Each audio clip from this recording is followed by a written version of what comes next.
Hey, everybody, and welcome to Lords of the Night. With me, as always, is the Lord of Punishment. Say hi, Scribe. Hi, Scribe. And the Lord of Puppies is with us as well. Say hello, SDA. SDA. Hi, sorry. I said hi. I was muted. You're I'm sorry. killing my intro. I know, I fucked up. I apologize. And I am your aptly named Lord of Pain, the Ranting Monkey. How are you guys tonight? I'm good. How are you? You sound... I went to my doctor today, and I was having a rough day to begin with, and just sore pain, and just the walking, and yeah, not a good day for me. But they did give me new medicine. Here's what they told me about the new medicine. It probably won't work for a couple of weeks. Oh, The no. pharmacist said a couple of days, and my doctor goes, it might not work for a couple of weeks, or it might not work at all. I'm like, okay, okay, I guess I'll try it. How are you, Scribbles? Oh, I'm doing all right. It was a busy day at work. I didn't get as much done on the extracurricular stuff as I had hoped to, but I got all the ads done and some other stuff, so I'm doing all right. Thank you, Point Creation. Every Who down in Whoville liked Christmas a lot, but the Grinch, who lived just north of Whoville, did not. Sorry to hear about the pain. Oh, thank you so much. Shit happens, man. Same old, same old. Just days when I go out, it's a little bit worse because yeah. Anyhow, I don't want to talk about that. It's more depressing to talk about, I think. I imagine we have news, though I wasn't around much internet today to see it. There's some, not a whole lot happened today of real big note, I suppose, but what do we got? Well, what do we have is Senator Mark Warner is warning that firing Mueller would be a gross abuse of power. Now, I don't know what the context is to this other than the rumor and conspiracy theory has been out for some time that Trump, in order to stymie the Russia investigation, will just elect to fire Mueller, which he can't do unless he fires Jeff Sessions, which he can't because Sessions has recused himself from the situation. So he'd have to fire the assistant attorney general in order to then put in an attorney general that would fire Mueller. Real quick, thank you, Baron Cabin Evan. Booze money. I appreciate it. Thank you.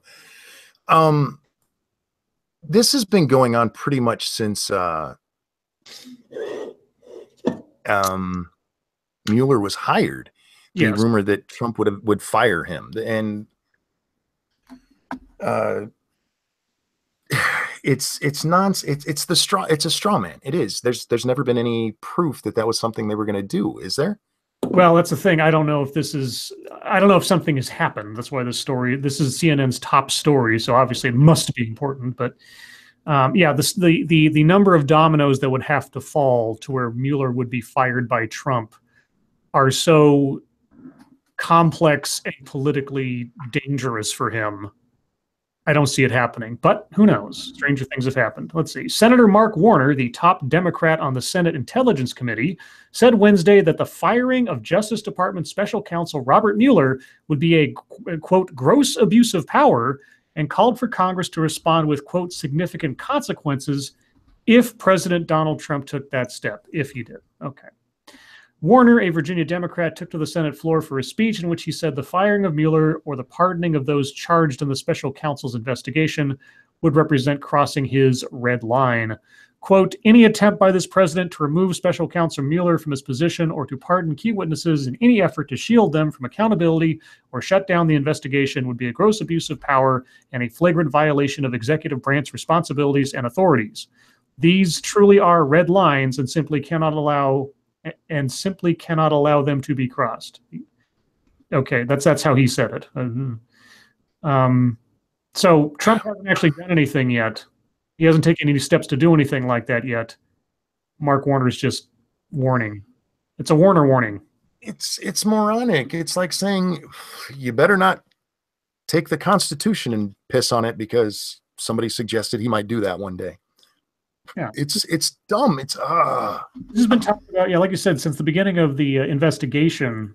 And I remember I did a video, I think it was one of my first videos on Vox, Vox.com. They were talking about this, and I went over the number of steps you'd have to go through, and it's ludicrous. I mean, and it wouldn't happen all at once. It would be such big news because, like I say, Trump would first have to replace, I think his name's Rosenstein, who's the assistant or deputy attorney general under Sessions, who recused himself. Trump would have to replace him with someone who would then go and fire Mueller for Trump. And all of those steps would be leaked so quickly in the first round that we would already know it was happening before it happened. So, you know what? This, and I'm sorry to sound conspiratorial here, but all of this is coming on the heels of finding out about how do you say his name? Strozik or whatever. Yeah, Strozik. However you say his fucking name.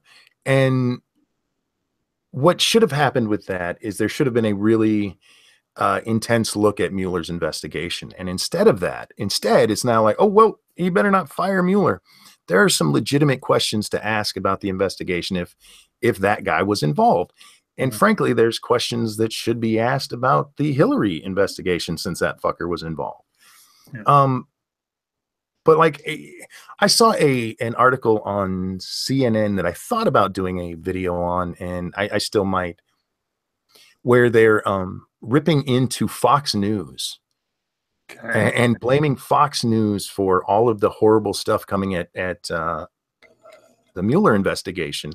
And they hint at it. They'll never really say so, but that basically, you know, they're doing it because wants them to. Like I said, they hint at it. They don't actually say it. But yeah, the whole there's no actual problems with the Mueller investigation. It's all just Fox News trumming it up. No, there's some problems there, and we've talked about the special prosecutor law before. It is so overly broad that it's going to have these problems. That's why Congress was supposed to be the ones who deal with this kind of shit. They're the ones who are supposed to investigate a president. And the reason for that is because they're the ones who have to answer to a voting public. So you can't get away with going after. I mean, we had the story not long ago about Deutsche Bank and Mueller's pulling records from there.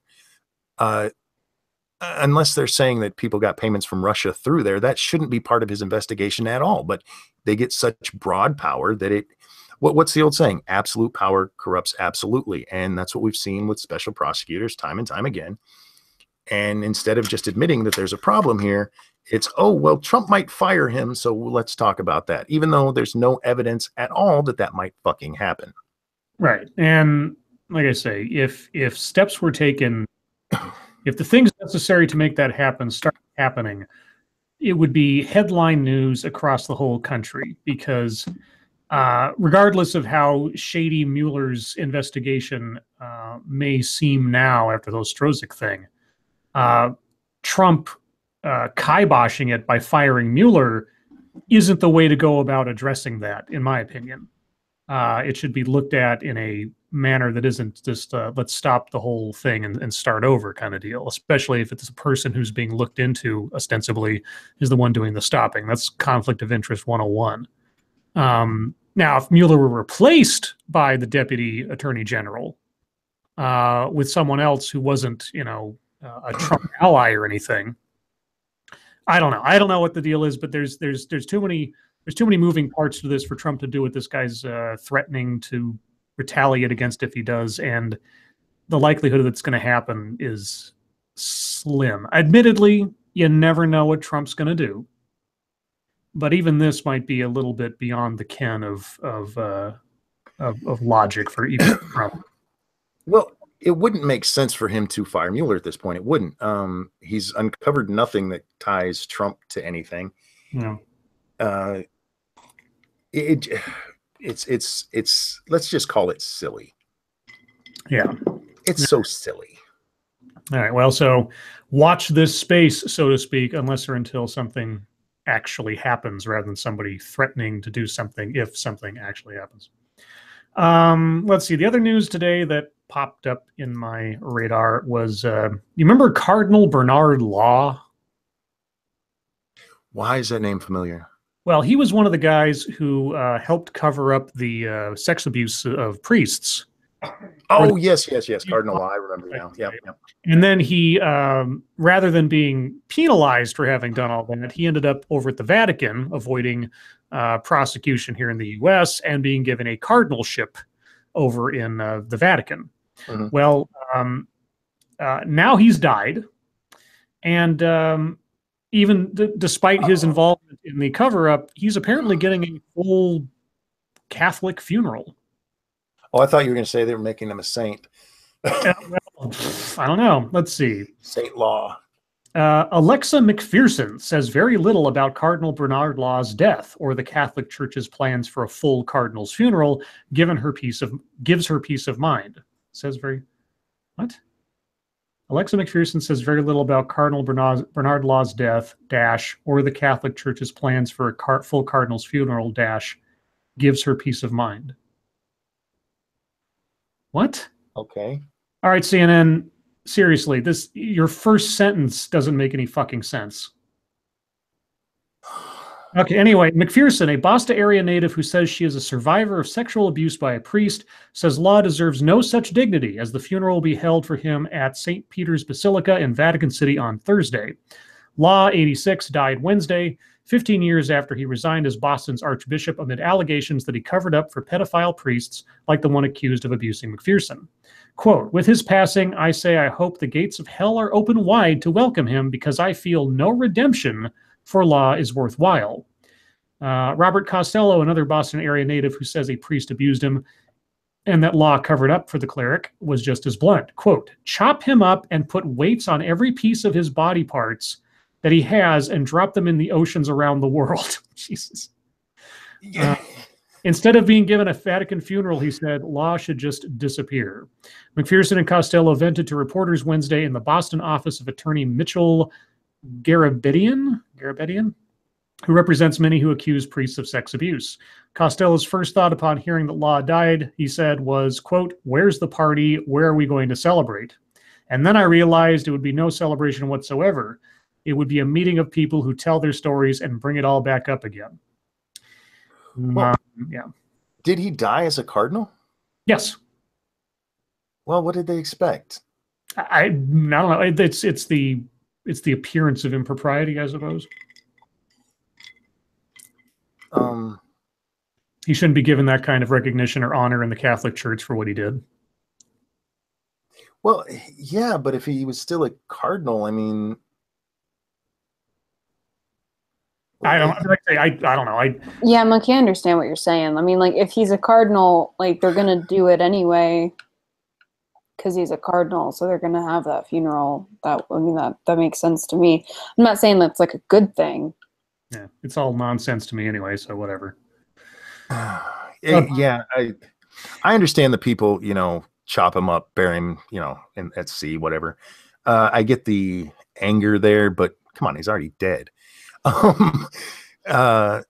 Well, in the religion of things, he's being honored by the church as a cardinal after death, which is a respect that probably shouldn't be afforded to him given what he did. I understand their anger. Well, there's a difference there too with the church. I mean, God,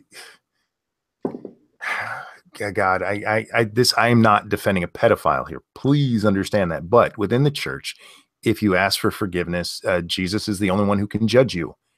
And if you ask for forgiveness, it's supposed to be given. And within the church, that's how it's supposed to work. Yes, I know that's not how it's always worked. I know that especially within the Catholic Church, sometimes you can just buy your way out of your sin. Mm-hmm. But the whole notion of Christianity is forgiveness. So within the church, it makes sense. I don't think it makes sense. Yeah, fuck, just bury him in an unmarked grave for all I care. But I when I say what do you expect? I mean, if he's still part of the church, that's actually kind of their mantra. Mm-hmm. So forgiveness at the point of death is one of the biggest selling points of Christianity. Yeah. It's why the Mithrites didn't survive, because they didn't have such a thing as forgiveness. So that Yeah. never really got very far. It's like, so I got to do everything right, or I'm never going to be forgiven. That's right. I'll go over here where we have an escape clause. Yeah. I mean, the whole notion is that your sins are between you and Jesus, and as long as you ask for forgiveness, you will be forgiven. And yes, Prospero, exactly. If he's truly repentant, yeah, absolutely. And it's not for me to say whether he was or not. As a non-Catholic, yeah, bury his ass in the backyard for all I care.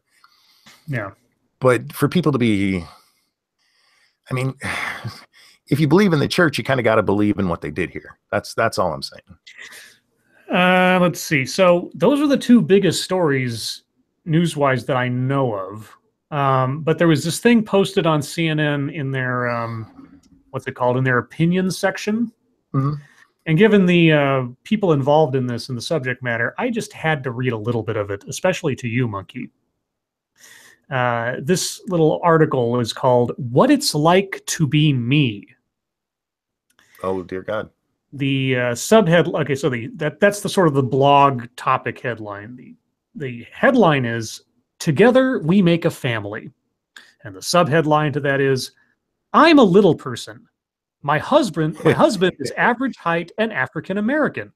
Our two kids are little people, and we have a third on the way." Wait. Wait a minute. This is a midget married to a black man? I was just about to say that. Oh my God. That's like a lot.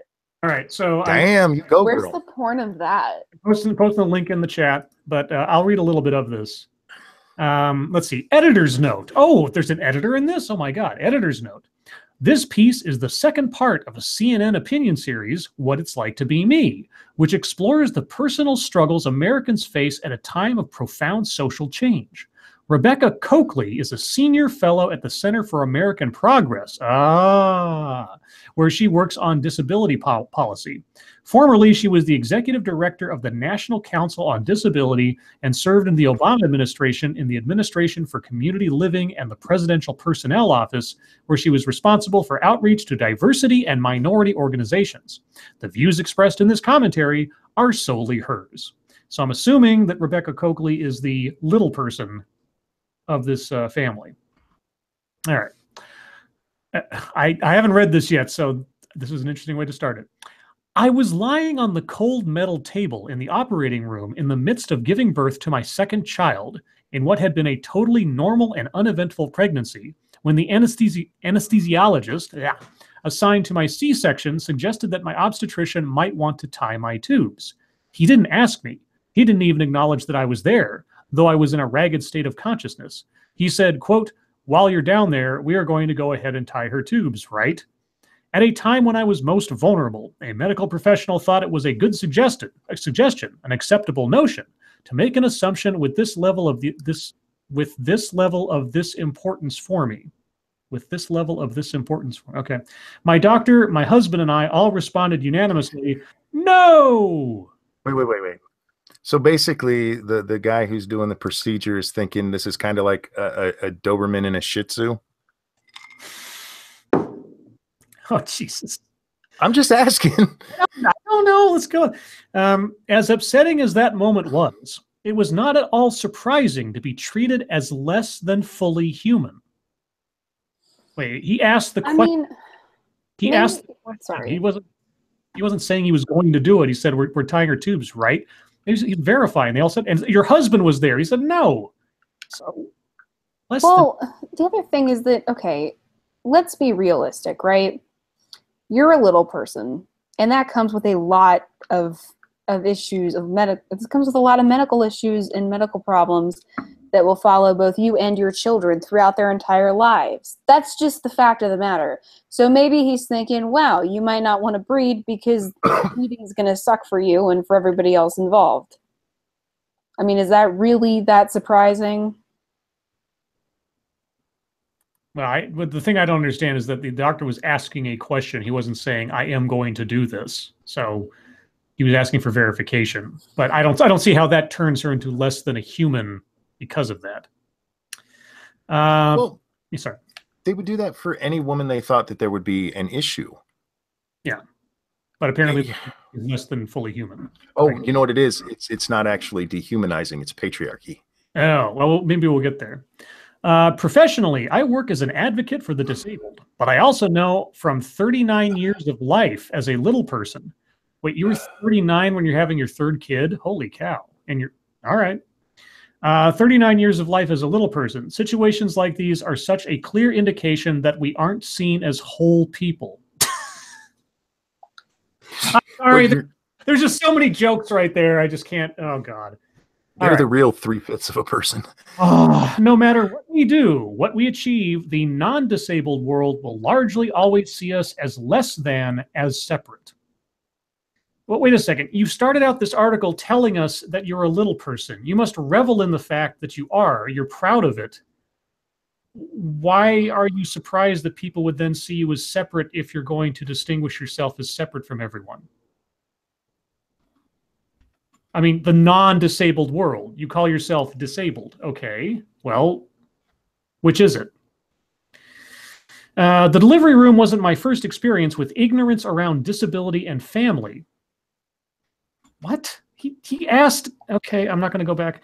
I wasn't always perfect. It wasn't always perfect for me growing up. My high school guidance counselor told me point blank, quote, kids like you don't go here. You go to the special school, unquote. Sorry, that's not funny. I loved, I easily could have fallen into a different path because of how that counselor treated me. I think about that as I prepare to give birth again in a few months to a boy who may be of average size. If he is, his mother and 2 siblings may always be different in a way that he is not. Well, no shit. But, okay. When he comes, I'll be having another C-section. Little people can only deliver that way as our pelvic area is not large enough to deliver vaginally. So I've always had anesthesia. I can't say this fucking word. Anesthesiologist? Anesthesiologist.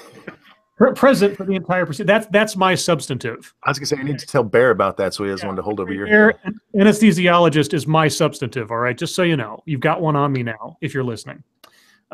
General anesthesia is hard on those of us with dwarfism as well because of how our faces are shaped and complexities in our airways, and spinal anesthesia, including epidurals, can also be hard depending on any spinal issues. Yeah, I can't imagine why someone would think that you wouldn't want to have any more babies. For a long time, the only option was putting us completely out, as was done with my mom during my delivery. Was your mom a little person? Maybe. Well, yeah, I guess. But, like, I mean, wouldn't it make sense that the doctor would be like, you don't want to do this again, right? Why is that so shocking? It's clearly an issue. I'm trying to get to the point where we get to the point of this, because we're still talking about the, okay, we understand.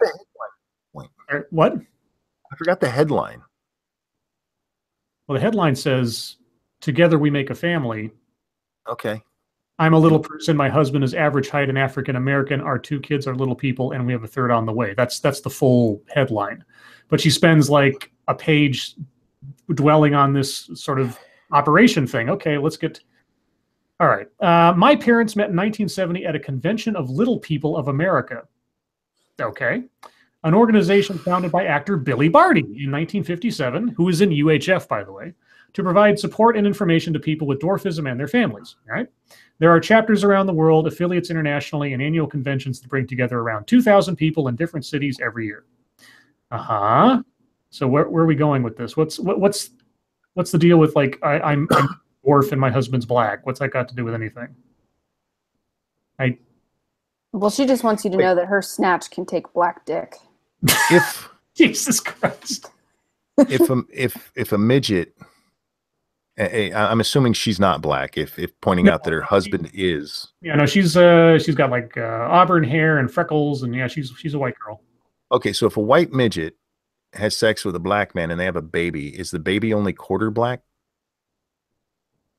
Why? Because it's only like because it's only like 3/4 of a person. Because it's a size joke. I thought that was funny. Fuck y'all. All right, here we go. Okay. Wait, I didn't hear the last part. Because it's what? It's a size joke. Yeah, it's a size joke.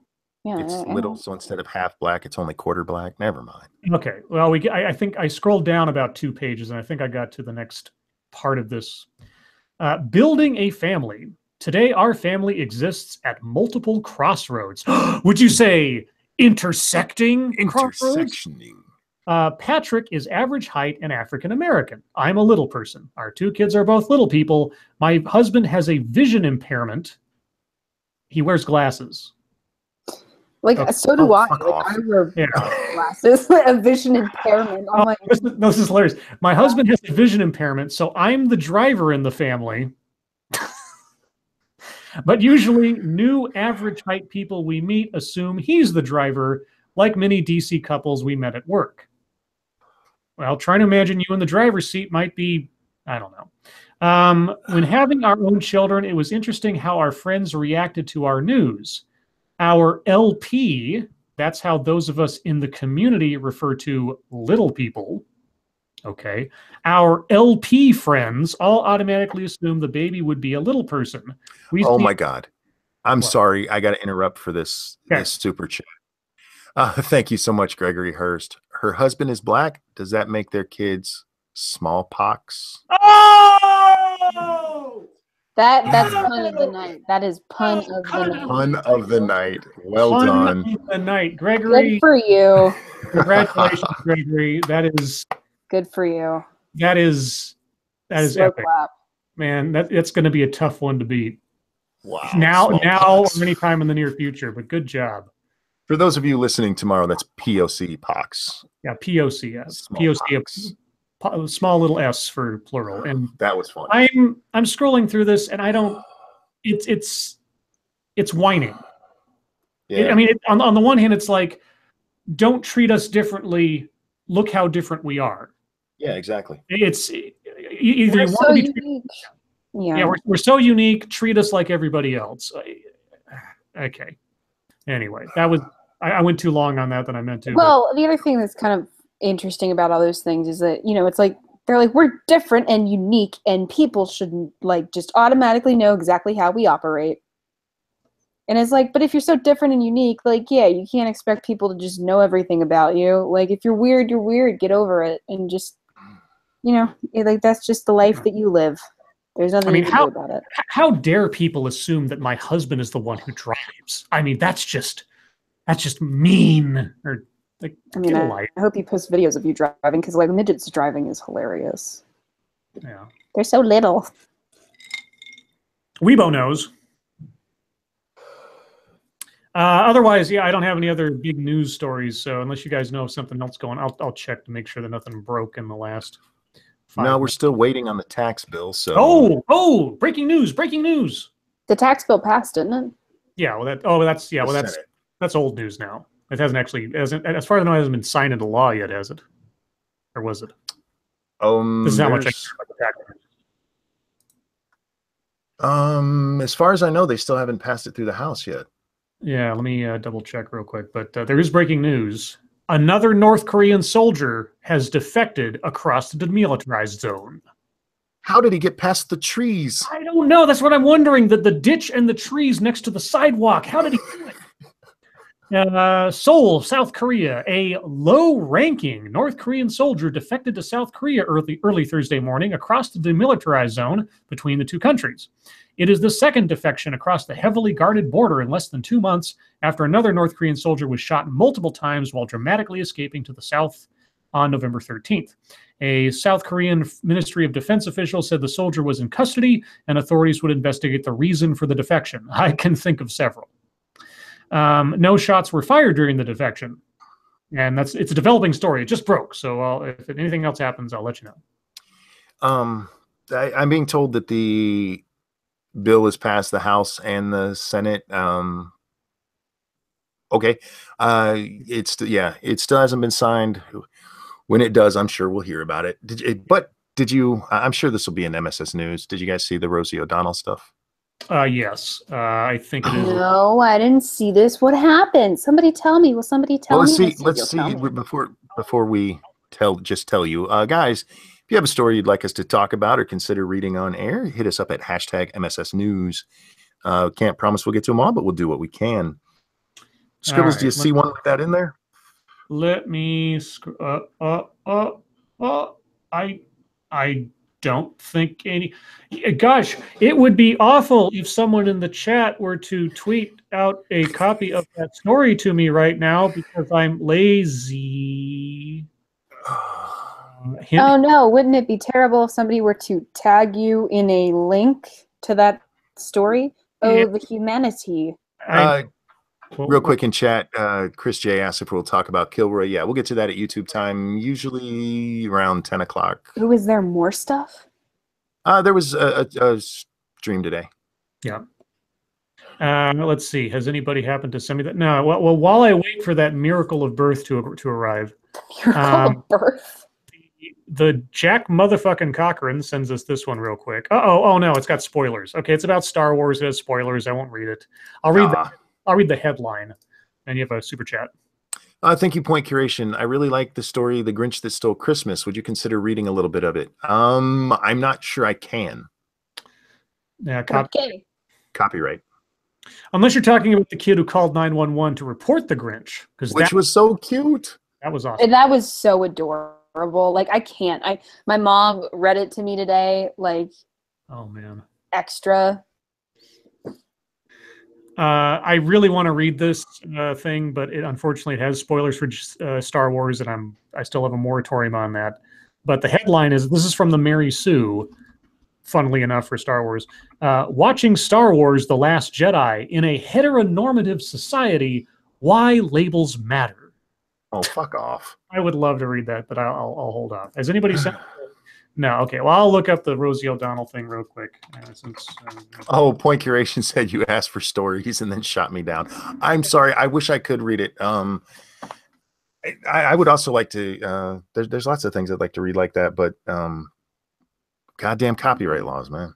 Okay, Rosie O'Donnell Twitter feud with radio host Ben Shapiro gets vulgar. Actress. In word only, basically, these days. Actress Rosie O'Donnell and radio talk show host Ben Shapiro are engaged in an explosive, expletive-laced Twitter exchange that has now spanned 2 days. O'Donnell's language gets pretty bad, so we decided not to embed the tweets in this article. Oh. Well, that just ruins the whole point of it. Anyway, the former View co-host posted on the social media app that she would, quote, promise to give $2 million to Senator Susan Collins and $2 million to Senator Jeff Flake if they vote no against President Trump's tax bill. Before I go any further, because I haven't actually read the story yet, let me count the ways in which that's dumb. Can we say bribery? Yeah. Can we? This is something even liberals are like, bitch, are you crazy? Yeah. You know what you just did? Shapiro, who is the editor-in-chief of the Daily Wire, then threw a series of jabs at the left-leaning comedian. One cited an article he wrote for his website claiming, quote, Rosie O'Donnell violates federal law, offers to bribe Republican senators to vote against tax bill. Another called for O'Donnell to be locked up. Then another said, quote, if Trump orders Sessions to investigate Rosie, he will be carved into Rushmore by Friday. Mm-hmm. After the barrage of Shapiro posts, O'Donnell responded with a profanity-laced reply. Suck my dick, Ben. The exchange continued, leading Shapiro to make even more claims against O'Donnell. Quote, you're already a felon, Rosie. Don't be a homophobic sexual harasser too, replied Shapiro. I love Ben. O'Donnell has been a vocal critic of President Trump, blah, blah, blah. Yeah, okay. So does that constitute a federal crime, I wonder, actually? Well, it's going to depend. If somebody wants to go after for it, yeah, because she repeated. She didn't do this just once. She went on and on about this. Oh, okay. Yeah, she offered to bribe 2 sitting senators with $2 million. Let's see. What else we have? We have one from Pissed Off Shih Tzu. You almost would think that I read this story already, but it's a different story. Women brawl in front of kids party at Chuck E. Cheese. Wait, didn't we do this? No, that was a mall. That was a mall. That's right. Yeah. Okay. Like I said, you would have thought I already read this story, but it's a completely separate one, unless it's the same people, I guess. A family night at Chuck E. Cheese's turned violent when 2 women started fighting, pulling each other's hair and throwing fists as children celebrated a birthday nearby. The 2-minute video posted Saturday on Facebook shows 2 unidentified women trading blows as stunned children and parents look on. The fight took place at a Chuck E. Cheese's in Indianapolis, where several people, including employees, unsuccessfully tried to separate the female brawlers. Excuse me. Quote, "Are you serious?" one woman asked after reminding the women where they were at the time. One employee appears to tell another worker to call police. The women later separated but continued shouting at each other in front of dozens of customers, including, okay, I don't know who this guy's parents are, but they are not nice people. Dozens of customers, including Cujo Bailey, who recorded the fight and posted it to Facebook. As of Tuesday, the video has been viewed more than 342,000 times. Yeah, so people being stupid. News at 11. Bitches fighting at Chuck E. Cheese. You know what would be great? It would be great if one of them ripped the other one's top off and there was a little boy there for like his 9th birthday and he got to see titties. Not these women. You are gross. Hey. Oh boy. Hey. Signal Boost sends us this one. I think I saw this somewhere yesterday, but anyway. Turkish Islamic preacher says men without beards cause indecent thoughts in other men because they look like women.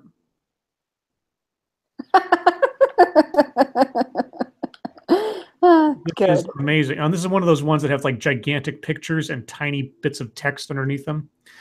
A preacher in Turkey has said that men should grow beards to make clear that they are not women. Islamic speaker Murat Bayarel spoke on TV show Fatih Medreseliri this weekend, slamming men without beards. I figured it out. What's that? They're not traps. They're just men without beards. No. Bayarel said men should grow beards. One of the two body parts that separate men from women is the beard. A beard is a body part. I missed that in biology class. It's not even the most important one. No. For example, there's more. For example, if you see a man with long hair from afar, you may think he is a woman if he does not have a beard. What about the bearded lady? I mean, anyway, because nowadays women and men dress similarly. God forbid you could be possessed by indecent thoughts, he said. The criticism of beardless men has brought backlash. I'm sure it has. Anyway, there's not much more to be said because that's just funny. Let's see. What else do we got? Well, these are Muslims, aren't they? Yes, this is an Islamic preacher. Where was this at? Does Turkey make women cover up all the way? I don't think so. I don't think they're that orthodox. I mean, I'm sure certain communities or groups are. I don't think Turkey as a nation is. Well, they still have their gender social constructs, right? Yeah, somebody in chat might know more about how Turkey operates than I do. I don't know. I don't think so, but then I don't know. Peter Haiti says I've seen some hairy fucking women too. Yeah. I worked at Walmart. Me too. Okay, this isn't good. I wonder why this isn't bigger news. This comes from Raymond Lewis. Saudi-Iran standoff. Missile fired at palace highlights tensions. I would imagine it would. Okay, Tehran. A loud boom shook the Saudi capital of Riyadh on Tuesday as Patriot missiles whistled through the sky and intercepted an incoming rocket. Rebels in neighboring Yemen said they had launched the rocket at Riyadh's Al Yamama Palace, where they claimed a meeting of Saudi leaders was taking place.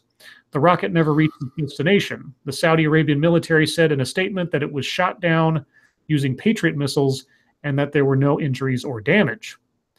Oh. I'm still surprised that Patriot missiles work, given how they didn't during the Gulf War, but I guess maybe things have improved. I don't know. Far from an isolated incident, the rocket firing is the latest example of the tension between the regional powers of Saudi Arabia and neighboring Iran. The nations are engaged in what experts view as several proxy wars in the Middle East that pit the Saudis, who are majority Sunni Muslims, against the mostly Shiite Iranians. In Yemen, Saudi airstrikes are supporting government forces that are battling rebels known as the Houthis, who have been linked to Iran. Yeah, so firing missiles at the palace, that's right up there. Good job. Yeah, Thank you, Gregory Hurst. Quote, Russia corrupted the sanctity of the 2016 election, so Trump should be in prison. Now take my money and vote how I want you to. Rosie, you dumbass. Yeah, Nice. it's exactly what she's saying. Yeah, that's a good point. A lot of these people are people that were cheering, because there was people cheering Rosie on. They're people who know Russia corrupted the election. Oh, But let's just buy influence. oh, this isn't good. This comes down from Mara Jane's neck of the woods, so to speak. Jack the motherfucking Cochran sends us this one. Cool. Vandals use hammer to smash 115 million year old dinosaur footprint at Australian National Park. Damn, why? What a dick move. Vandals used a hammer to smash a 115 million year old three-toed dinosaur footprint in a national park in Australia. Park rangers at the Boonwurrung Marine Park discovered the damage to the theropod footprint while taking a school group on a tour. The 1 foot wide print was found in 2006 and deliberately left in place to allow visitors to see it in its natural state in one of the world's few Ice Age dinosaur sites. Quote, "It is so disappointing," Parks Victoria Ranger Brian Martin told ABC News. "It's a popular, significant site. The rock there is reasonably hard, so it looks like it's been hit with a hammer, and pieces of the rock around the edge of the footprint have been broken away. The identity of the culprits and the possible motive remain unknown, but it appears that vandals were familiar with the footprint. For someone to damage it intentionally, you'd have to have a rough idea of where it is, because seaweed grows on the rock platform, and it looks like a normal rock until you look closely and see the outline of the footprint." And there's pictures of what it looked like before and what it looks like after, and holy shit, they basically erased it from the face of the earth. Wonderful. Yeah, I'll post a link in the chat in case people want to go take a look. Yeah, so good job, guys. Yeah. Let's see if we have like one more interesting one, and then we'll move on to YouTube. Okay, let's see. Let's see. We got Magic the Gathering and Social Justice Warriors. Oh, here we go. This looks interesting. This is hopefully an uplifting one. This one comes from Signal Boost, and it's a science story. FDA approves first ever gene therapy treatment for blindness.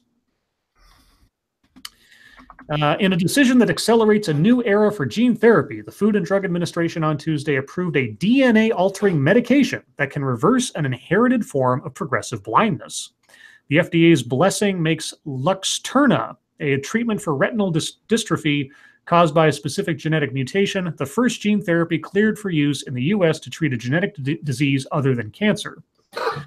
Tuesday's announcement marks the third time in 5 months that the Drug Safety Agency has allowed a gene therapy, a form of treatment with a long and fitful safety history, on the U.S. market. The first approval went to Kymriah, which treats a form of leukemia, in August. In October, the drug agency cleared a second gene-based treatment called Yescarta to treat a form of lymphoma. Let's see. The newest gene therapy, known to scientists as, good God, Vortigene neparvovec-rizol, will be used to treat children and adults with an inherited form of vision loss. It often begins in childhood or adolescence and progresses to complete blindness in adulthood. Between 1,000 and 2,000 people in the United States have inherited 2 faulty copies of the RPE65 gene, one from each parent. Blah, blah, blah. Okay, well, good. Yeah, curing blindness. For that. Yeah, that's great. Lady Monkey's telling us links aren't working. Guys, if there are any of these stories from MSS News that you want to see, you can go to Twitter and type in hashtag MSS News, and it'll bring them all up for you. We have a birthday. Who's we? Ooh, We, yay. as in the show, has a viewer who has a birthday. Oh, which viewer is that? It is Maladjusted One. Maladjusted One? Indeed. Okay. So, la la la la. Me, me, me, me. 1, 2. Happy birthday, birthday to you. Happy birthday. Happy birthday to you. Oh, you. Happy birthday. Happy birthday. Maladjusted One. Happy birthday to you. Happy birthday, bud. Oh, wait, is Scribe gay? Well, I am in a relatively pleasant mood right now, yes. Ah, ha, ha, ha. How did we get described being gay? I don't know. I don't. Somebody It asked is him. well established that Scribe smashes puss with a plunger if he has to. Yes. Anyway, YouTube time.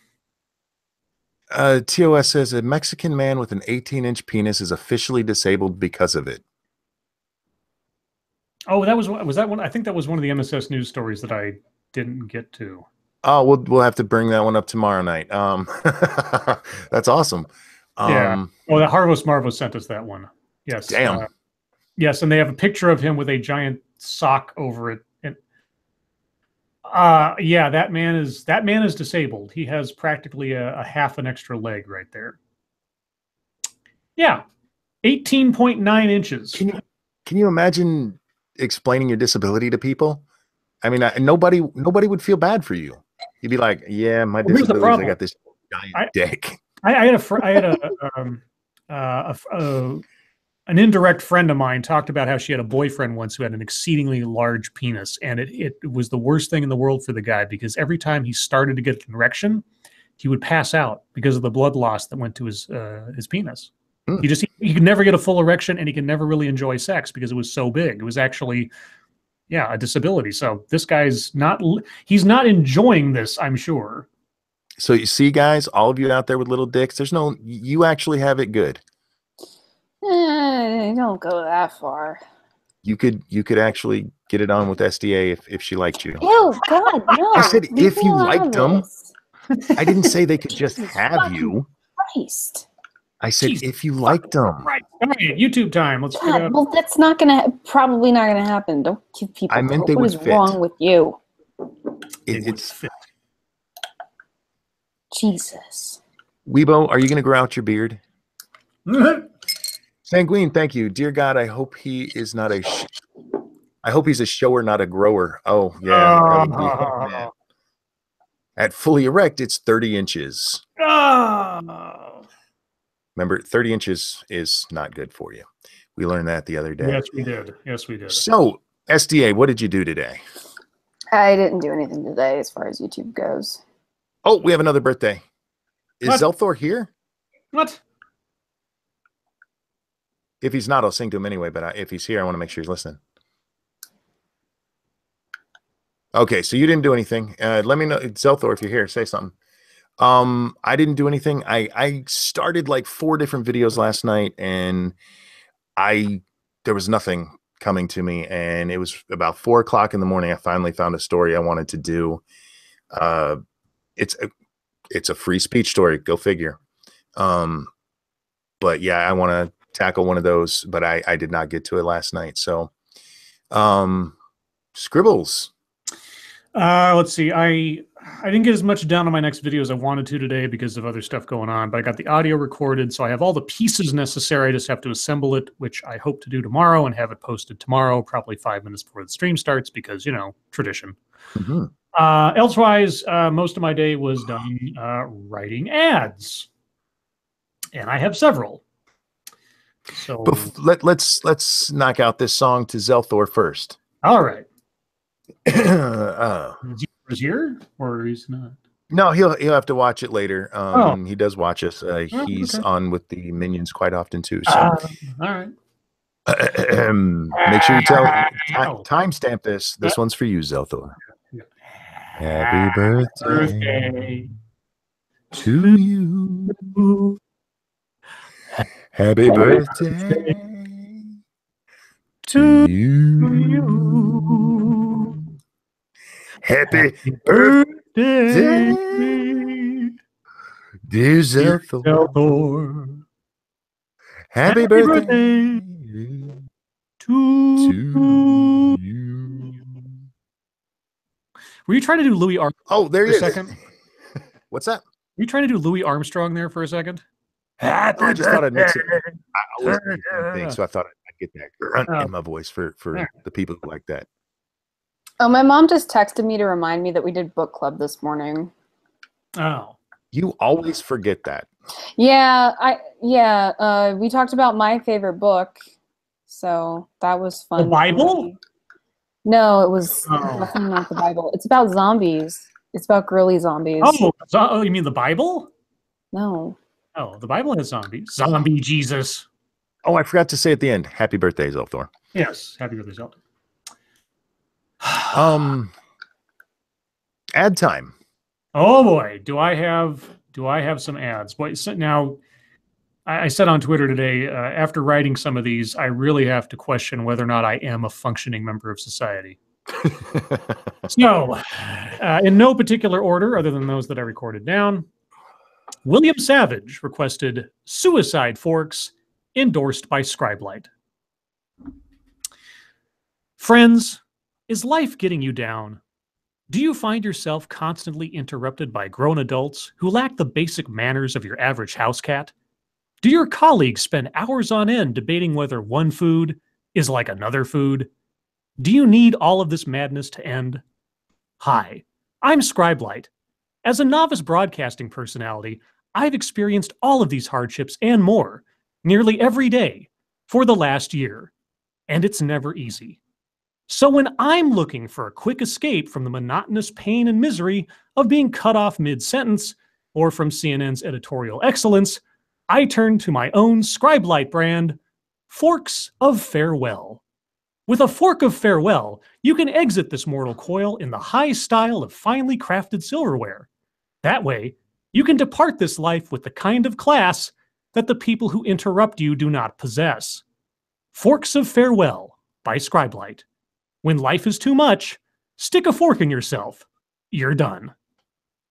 Nice. Well done. I really enjoyed writing that one. All right. Secondly, Sanguine requested an ad for Die Hard and Family Matters crossover. That, when I first saw the promos for Family Matters, I thought that's what it was going to be. It confused me too, I remember. Yeah, because it's Al, and he's a cop. Anyway. In 1988, Police Sergeant Al Powell helped John McClane save the day at Nakatomi Plaza. But afterwards, threats of revenge against Powell by Hans Gruber's allies forced him into hiding, taking a new identity as Carl Winslow and moving to Chicago. But now, the only survivor of the Nakatomi attackers, computer expert Theo, has escaped from a federal prison, and he has a score to settle. Sanguine Studios brings you a reunion that you never thought would happen, as John McClane must join forces with Steve Urkel to save Al Powell from the terroristic Theo in Family Hard. Oh my God. God damn it. I didn't think it'd be that. Shit. That's even funnier when I say it out loud. Family, that just sounds like cardinal law was involved. Oh. Sorry. Sanguine then requested a movie about the Fey Wild Hunt. Now, I looked up the Wild Hunt, and there are a multitude of interpretations of what or who are behind that. And even though you said the Fey, I went a different direction with it a little bit because the legend kind of goes all over the place. But here we go. Once every generation, the restless spirits of dead warriors are allowed a brief reprieve by Satan himself. One day and one night to rampage across the land in a quest of violent glory and conquest known as the Wild Hunt. This is the tale of the time when the doorway between life and death opened once more, but this time in the Wild West. It's the story of a small town on the edge of the frontier where the fight for survival pits pistol lead against spectral steel. Alone and outnumbered by the merciless dead, can the town sheriff and preacher muster a defense against the devil's posse? Find out as Sanguine Studios presents Showdown at Serpent's Creek. Okay.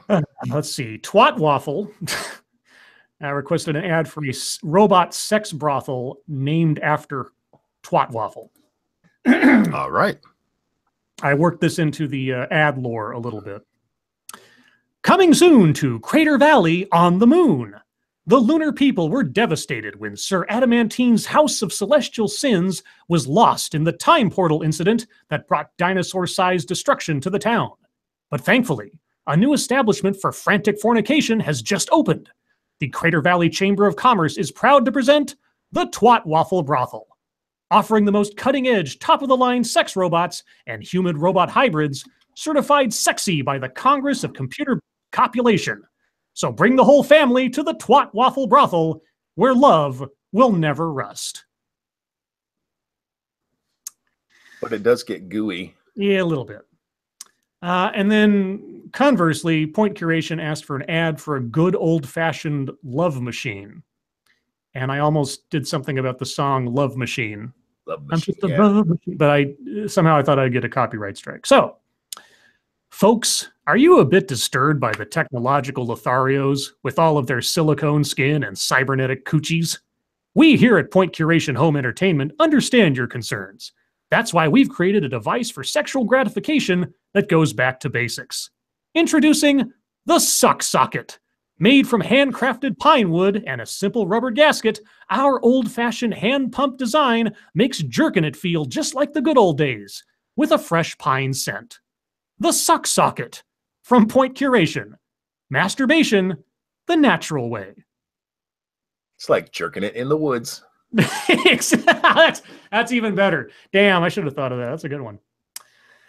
Let's see. James Colley requested a sequel to the Bum Rumbler with an accessory for such. He asked for accessories, and I thought of a couple of names of things, but none of them worked like this one, so I just went with it. Okay. All right. Let me... somehow I got an extra space. Okay. From the fine people at James Colley Company, who brought your booty shaking with the Bum Rumbler, comes the all-new must-have accessory for your vibrating bathroom adventures. Introducing the Tushy Cushy, the portable and machine-washable toilet seat cushion designed exclusively to fit on your Bum Rumbler. Made of all-natural Naga hide and stuffed with the failed dreams of rejected astronauts, you'll look forward to your next bowel movement like it's a mini vacation. So make every poop a pampered pleasure with the Tushy Cushy. A pampered, pleasured poop. I just, and honestly, anybody ask, I don't know why I said stuffed with the failed dreams of rejected astronauts. I don't know. I don't know, but I love that. I don't know what that means, but it just came to me as I was writing it, and I thought that's yeah, it was awesome. All right, now this is going to be the most difficult one to read, not because it's like subject matter or something, but because it's all in German. Because Miss Slim One requested a welcoming German immigrants to the U.S. in German. Oh, yes, yes. I'm going to butcher this beyond all heck, but I'll do my best. Willkommen in den werkenden Staaten. Die Jungen von euch fliegt aus Deutschland, weil sie ankennen, amerikanische Übungkeit hat hier ein Zuhause. Achten Sie darauf, so viele zu machen. Hitler sagt, mi du willst und bitte Arbeit. Man dein Akzente zu verlieren. Sie erkirschen die Kinder. Sie haben Muslim One dafür die Danken Werbung. I don't exactly remember what I had it say, except something to the effect of like, welcome to America. Thank you for acknowledging the superiority of America to your German homeland. Please work to get rid of your accents. They scare the children. Miss Slim One says, please butcher. Yeah, okay. Well, I certainly did. That was I Jeffrey Dahmered that language right there is what I did. So oh. I will post the text somewhere so that you can see what I just put in there. Gregory Herr says Scribe was a henchman in Die Hard, apparently. Oh, he also mentioned, oh, by the way, you can also make as many Hitler jokes as you want in this country. I did see indeed. Okay. No, that's what next. it means. American. We can make Hitler jokes. That's right. That's why America's better. W.R. Costa requested an ad for a superhero movie where you and Irate Bear are the contenders. Oh, yes, yes. And each of you have a sort of Roadrunner-ish Latin name as your superhero name. From W.R. Costin, producer of That Stick of Gum You Have Always Wanted, comes the story of a superpowered rivalry that shocked the world.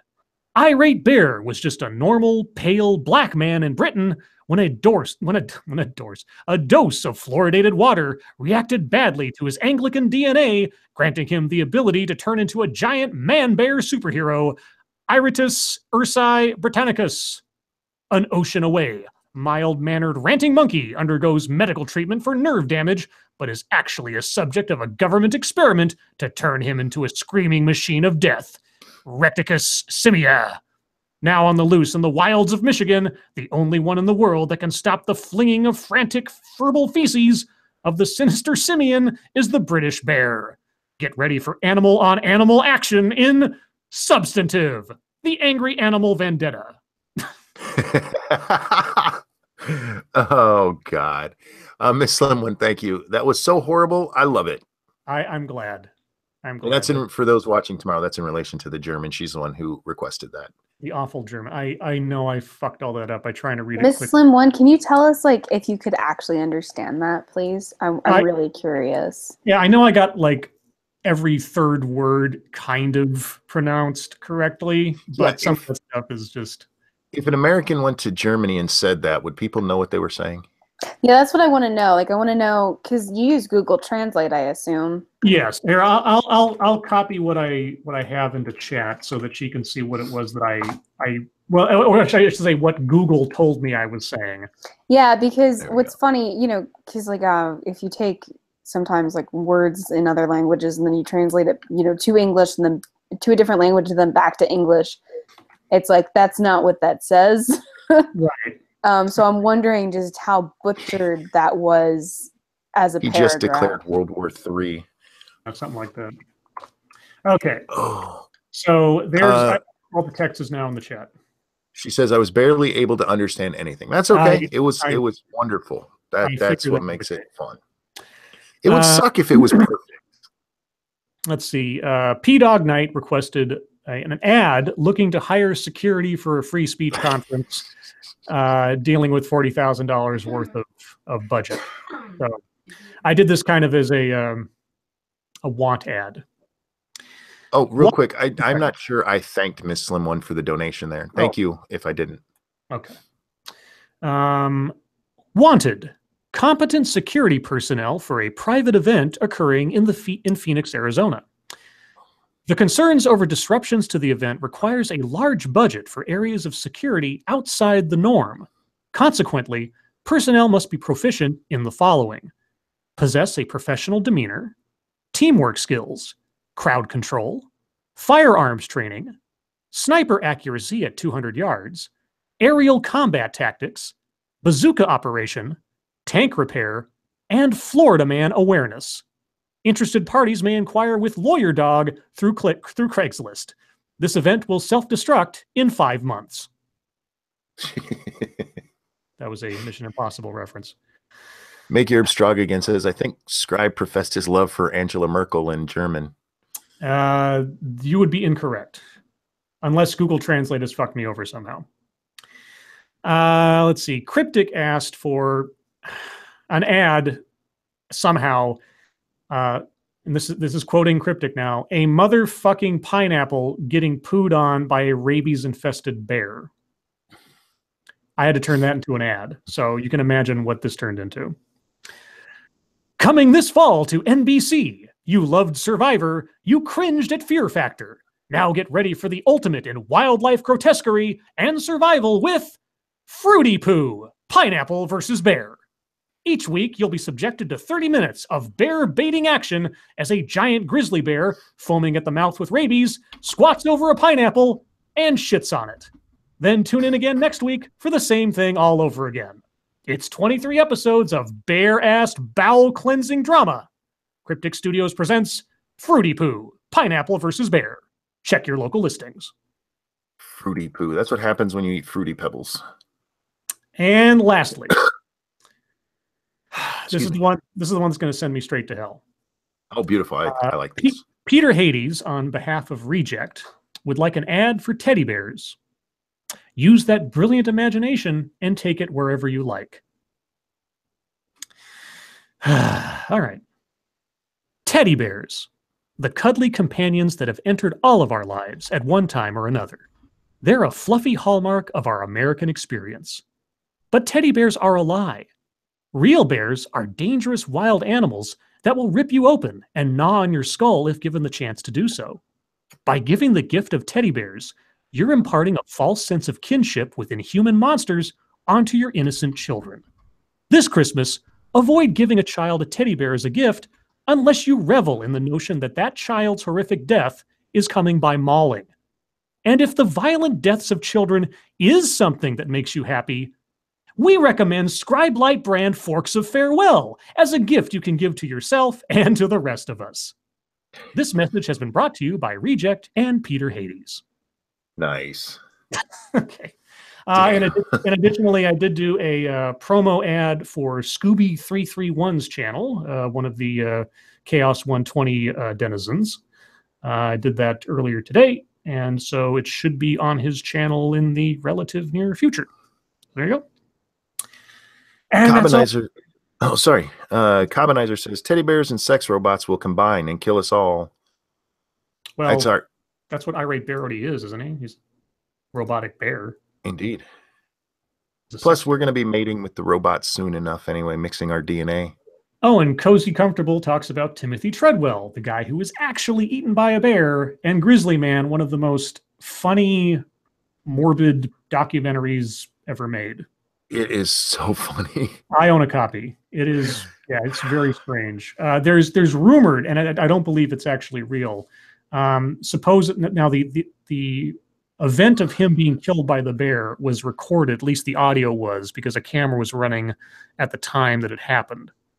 The footage and or audio of it has never been released, although it does exist in somebody's safe somewhere. There is something that is purported to be the audio itself online. So far as I know, it is a fake, but all the same, it's still pretty disturbing if you listen to it. So, for those of you who don't know who he is, he's a guy who was convinced that bears were wonderful, gentle creatures, so he went to live with them, and one of them ate him. Well, he believed that he had to go there to, quote unquote, protect the bears from poachers and hunters and stuff. Yes. So he was a guardian of the bears. And yeah, he and his girlfriend got eaten by bears. So there you go. He's insane. You can see it from the video or the documentary. He's not sane. He is a rocker, that is for sure. And he ended up getting eaten by a bear, which is funny. Mm-hmm. God. He got his girlfriend killed. Yeah, that part's not cool, but no. He was insane. So what's the latest on Kilroy? I didn't get to see a whole lot of the stream. I did catch more of Medicare talking with Styx Hexenhammer, however the fuck you say his name, and who else was on there? Jumped in, and Razorfist jumped in. The only part of the stream that I really caught, and to me it's the one that's the most disturbing of what I've heard. I don't buy into the whole, this is a money grab or that there's an embezzlement going on or any of that crap. If somebody wants to provide evidence of that, I'm happy to look at it. But as it stands now, if they say they needed, what was it, 85, 89, whatever it was, $1,000, I'm willing to believe that. Okay. Where I start to have problems is with some of the things that they've said regarding, like, Baked Alaska, who claims he was actually disinvited from the event. They say they didn't disinvite anyone, and then they tell a story about how he was disinvited. What the story goes, or maybe it was Millennial Woes they talked about in this specific one. I forget. I do apologize, guys. Names run together with me on this. Somebody from the alt-right was invited by Dave Cullen specifically. And the next day they had to tell them no because they're overbooked. Okay. But during the stream, Sister Danger goes, by the way, guys, tune in tomorrow because we're going to be announcing a big guest who's going to be there. Well, how can you be just now announcing a big guest? You're breaking up a little bit for me. Oh, I'm sorry. Are you SDA or is it just me? Any better? That's a you thing, Scribe.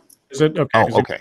I was losing like every third word or something. But No, that was you, not him. Okay. So, how can you say that you are overbooked and then start announcing new guests months later? Their explanation for this was no, those people were already booked, but we were working out the details of it. Well, if you were working out the details and they weren't technically booked yet, you could have had somebody else in there who you could work the details out with. To me, this whole thing is just a mismanaged thing from, it's not, I'm not going to say that there's anybody doing anything wrong. It's just they're new to this, and I do give them the benefit of the doubt on that. The one part I'm having trouble giving benefit of the doubt, though, besides and it actually ties in with that part, is it does seem to almost specifically target the alt-right. And if you don't want the alt-right at your event, you need to announce that at the beginning, but then you can't really call it a free speech event. Say a mostly free speech event or something of that nature. I'm guessing this is the creator differences that Dave Cullen had, because Dave obviously was on board with having somebody from the alt-right there. And again, I have no problem with them talking, but if you're not going to allow them, you need to announce that up front, because otherwise that's just disingenuous. And I do have a problem with that, but they did try to explain what was going on, and from what I saw of it, they didn't do a very good job. I watched part of it or afterwards. I had about an hour after I got home where I had time to kill and just was watching it. I wish some black guy would have brought on people who disagreed, because at the beginning it was just Kilroy folks, and he was asking questions like the audience had. I wish there was somebody. They eventually brought on Andy Worski, and I wish they would have done that from the start, because one, he's been involved in this pretty much from the start, if not directly. Been in talks. He was on live streams, private live streams where they discussed it. So he's somebody who's not, he's not just some geek off the street that they found. He's actually somebody who's been involved, and he has serious questions. He was also a presenter, or not a presenter, a panelist. And I think it would have been just fair to have that on there, to have real questions from somebody involved, like, hey, what the hell's going on here?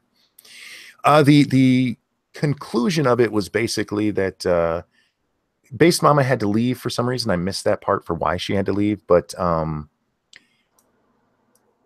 Sister Danger has put out there that she wants to talk with all of the people who have been disinvited and who have issues with whatever, so they can maybe try to work things out. And I really hope they do, because as I said yesterday, I think Kilroy is a good idea. I think it's something that needs to happen. And I think transparency would be their best bet at this point. Oh,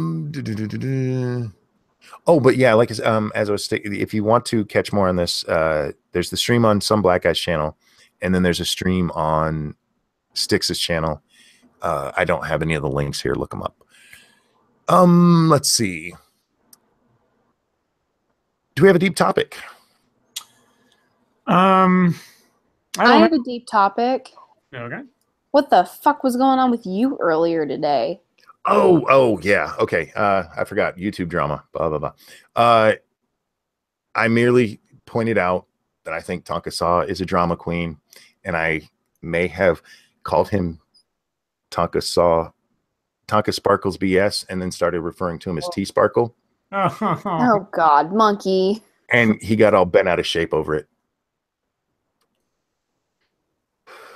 Yeah, the drama queen started drama over me making a joke about him. So yeah, that's all that was. It just shit talking. Scribbles, I saw something today that made me laugh. Uh-oh.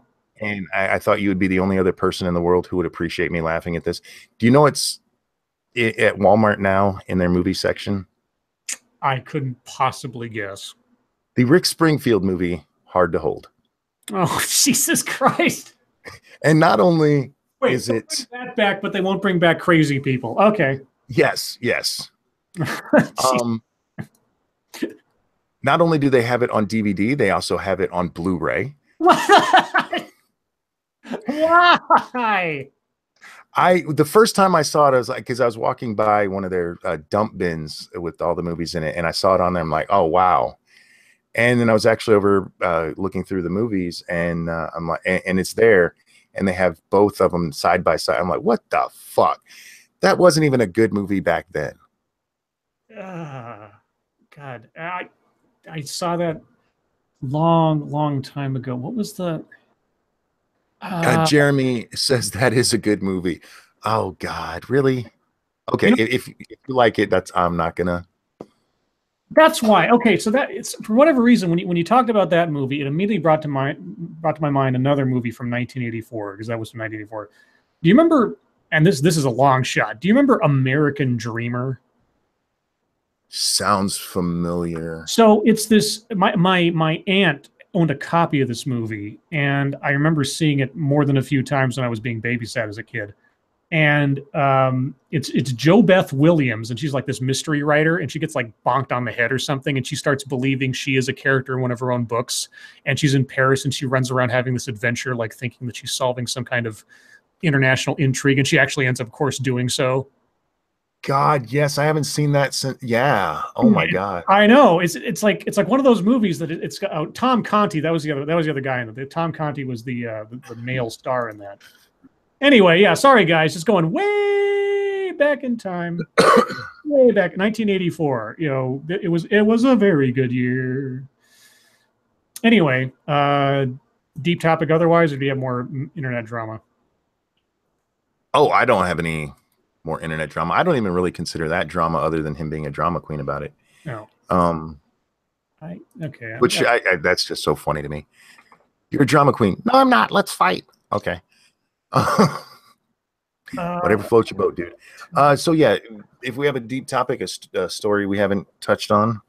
Well, let's see. Everyday feminism has the temporary protected status program is under threat, and so are thousands of immigrants. Here's how you can save them. Ah, fuck them. Here's how you can save them. Like, write your congressman? Yeah, I don't care. Let's see, what does the root have? The root has caught out there. Beware of the lying Twitter man whore. What? The lying Twitter man whore. Okay. What is? Okay, I'm obviously not up on the lingo. What is an MCM? MCM. The first sentence starts out, your MCM was secretly engaging in personal relationships with 3 women on the timeline. Man Crush Monday. Oh, okay. Wow, I haven't heard that for a while. Jesus. All right. Okay, so your MCM was secretly engaging in personal relationships with 3 women on the timeline, lying to each of them, telling each of them lies about the other in an attempt to pit them against one another, all the while denying accountability for his actions by saying, we were just talking. He's 33. I don't even know where this is going or what this is about. There are plenty of cautionary tales like this on the Twitter timeline, and they all follow a similar trend. Sometimes there are extra twists like a secret wife he never talked about, a horde of children he pretended not to have, a pallet on the floor in his mama's basement he pretended not to be sleeping on. The details may change, but the cautionary tale remains the same. This is just one of them. I don't know or care what this is about. Yeah, this sounds like somebody's pissed off because their internet crush wasn't. Yeah. Your internet crush lied to you? The guy I had a crush on he wasn't honest with me. Oh, for fuck's sake. What would happen? No, just that. It's somebody whining about that as an article. Your boy Pat, same as WCW, Woman Crush Wednesday. I had never heard of any of this. Thank you. Oh, yeah, Sanguine. Seriously, I don't even understand what the 33 thing is about. Thank you, Sanguine. So is it better or worse if they aren't 33? I don't know. All right. I'm going to try to find some deep topics, like the deep topic conversation generator. We haven't done this in a long time. Let's see. Icebreaker questions. You want some icebreaker questions? Oh, sure. Why not? Okay.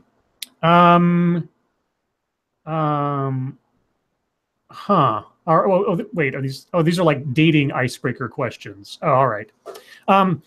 Discuss your first impression of each other and whether it was accurate. Well, when I first met Ranting Monkey, I thought he was a That's movie geek like me. wait. What? Huh? That's What? not a question. Well, it's a topic of conversation. Didn't this say questions? Well, What were your first impressions of each other? yeah. Discuss your first impression of each other and whether it was accurate. I mean, it's a discussion. Sorry. It's not a question. Okay, what was your first impression of me, Monkey, and was it There accurate? you go. my first impression of you was damn, this guy talks a lot. That's accurate. That was mine too of you. It's fair. What mean, was yours of me, Spunky? No.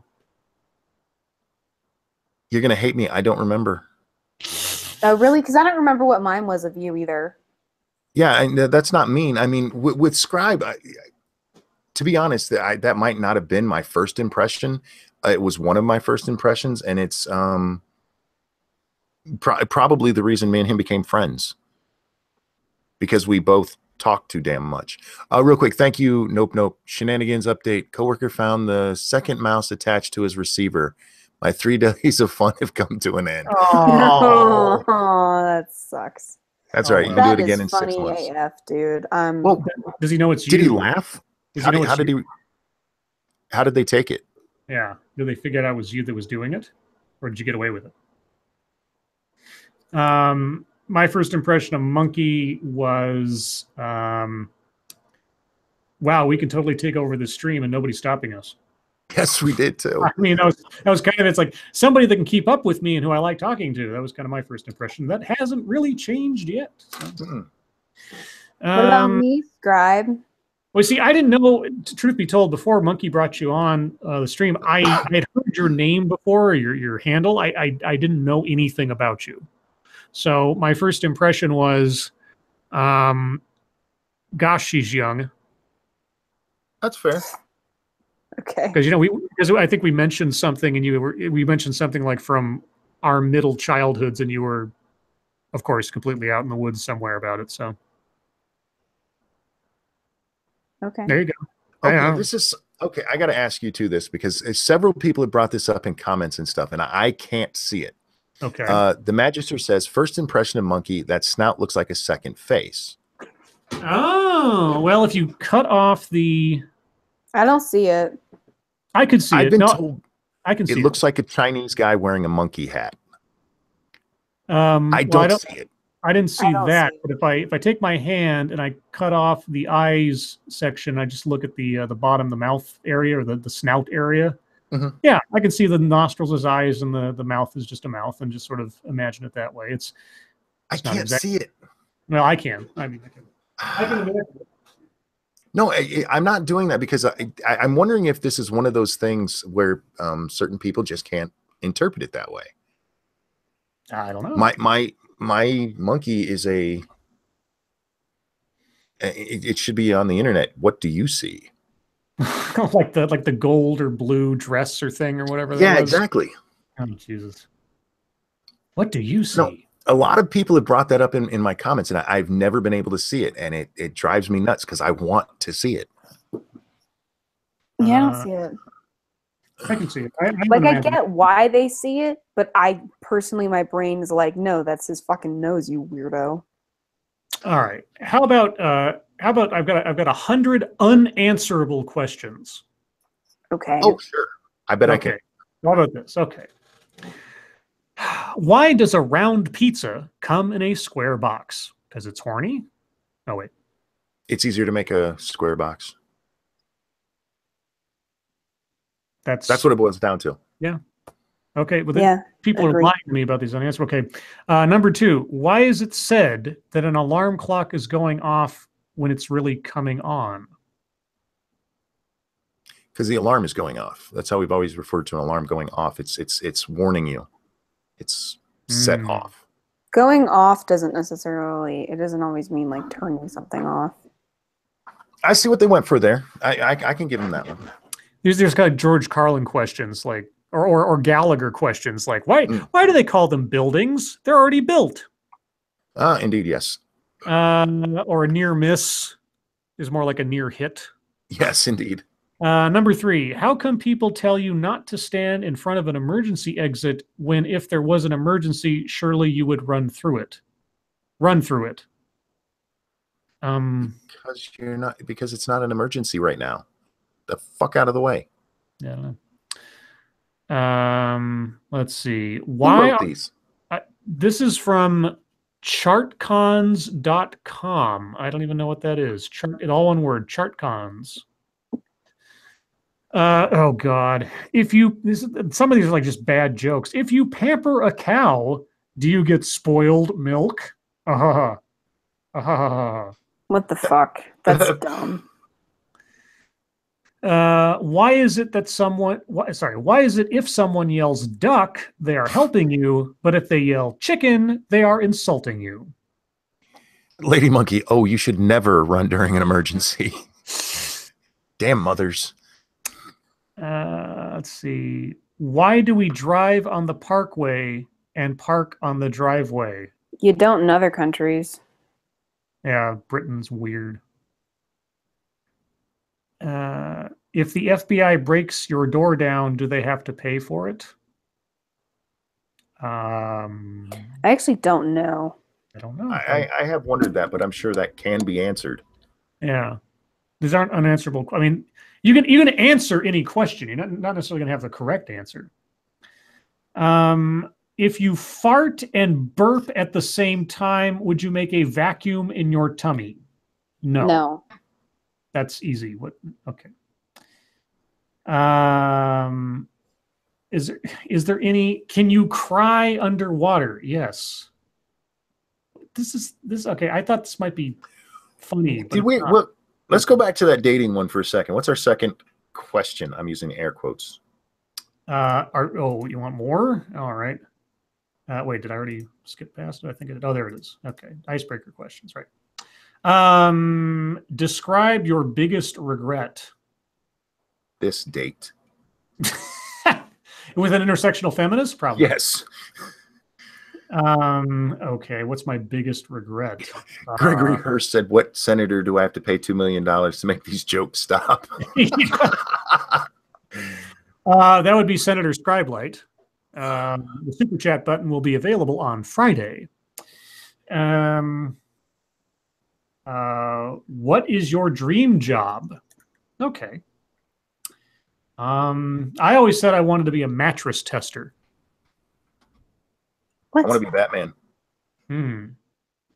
A mattress tester. Like I would be paid to sleep on a mattress or do other things on a mattress to test it. Anyway, what about you, SDA? What's your dream job? I bet it's author. Yeah, I guess. Okay. My dream job is retired on a beach somewhere. Yeah, that's true too. Deep topic conversations for teens. Oh. Uh-oh. Give us real quick. We'll jump into a couple of those, but chat now is your time. It is 10:30. Questions, comments, concerns. Throw something out there, and we'll see what has going on.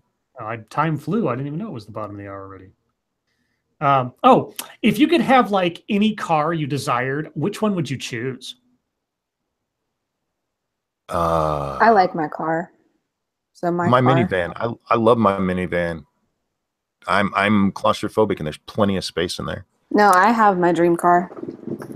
A 79 gold Chevelle with frosted oval windows, taco balls on the inside of the windshield, and swivel chairs. Oh, and a tiny chain steering wheel. Yeah. You should get a Chevette. Guys, I'll be right back. Okay. Yes, 79. There was somebody in my neighborhood when I was a kid who had a 79 gold Chevelle, and I just thought it was the coolest fucking car in the world for some reason. It looks so neat. BG wants to know my favorite holiday. That would be Halloween. You guys? My favorite holiday. The 5th of November. Because of V for Vendetta. I don't know. I'm fairly certain SDA's is the same. SDA, you have a VW Beetle, right? Asked Lady Monkey. 79. I'm fairly. She's not talking to us right now, so I'm going to say yes. She said she had to go for a second. Oh, okay. I'm fairly certain that it's the car she has, unless she's gotten a different one in the last few months. Thank you, Inedible Trout. Why did the Scarecrow get an award? He was outstanding in his field. I love those jokes. Let's see.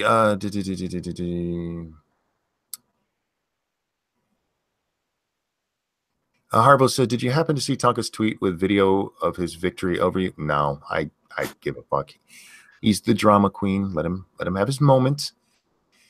Let's see. Don't worry. He'll be talking about this for days to come because that's what he does. Have you obtained your daily wisdom from Inspirobot today? It advised me to kill a man today so I have no regrets tomorrow. Holy fuck. Thank No. you, Matt. That's crazy. Inspirobot? I don't even know what that is. I'll look that up. Communist in Space asked if I saw his video, his Doctor Who video with me in it. No. Oh. Don't feel bad, though. I don't watch a lot of videos. With Monkey the Doctor? I don't know. Oh, I'm Inspirobot. I am an artificial intelligence dedicated to generating unlimited amounts of unique, inspirational quotes for endless enrichment of pointless human existence. Do I hit the generate button, Monkey? Yes. Generate.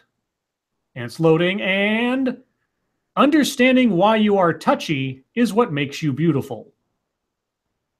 I see what they did there. BG would like to know our opinion on the most overrated TV show. Most overrated okay, TV. this. No, I'm not. I'm not going to use that one. The most overrated television show is Seinfeld, hands down. The most overrated television show. Grey's Anatomy. People forget Seinfeld was almost taken off the air. It was that bad when it started. If only. And that's not to say they never had a good episode. I mean, they had some. The masturbation episode is classic, but most of their episodes were just like, huh. Sanguine, thank you. Give a man a fire and he will be warm for a few hours. Set a man on fire, he'll be warm for the rest of his life. That is absolutely true. These are some deep, deep thoughts with Jack Handy. Call Me Oz wants to know what my beef was with Tonka. Or was it real? Yeah, he really got upset that I called him T-Sparkles. Lady Monkey wants to know why you don't have a car and wants to know if you do have a driver's license. I know you have a driver's license. Yes, I do have a driver's license. I don't own a car now. I went for years and years and years without a license. It's not any kind of legal entanglement or anything. I just hate driving. I can do it if I need to, but if I don't need a car, why pay for one, basically? At present, I can get anywhere I need to go either by walking or, a taxi or something. So if I don't need to pay maintenance and insurance and gas and everything else, plus the price of the car itself, it's just money in the bank. I mean, if the time comes where I need a car on a regular basis, then I'll bite the bullet, so to speak, and go down that road. No pun intended. But until then, whatever. Prospero wants to know how many fucks are actually planted in my field. It depends. Well, there are fucks there, but they're very specific. Like if we're talking about like free speech and I get animated about it, that is absolutely real. I am very passionate about that. Somebody getting their feelings hurt because I insulted them, I don't give a fuck. Mick Yerb again said, why did the baby strawberry cry? His mother was in a jam.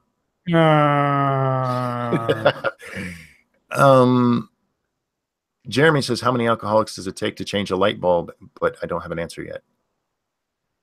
Oh, God damn it. I hate when chat jumps on us. Yeah. What is your favorite Rick Springfield movie or TV role? Oh, fuck, I don't.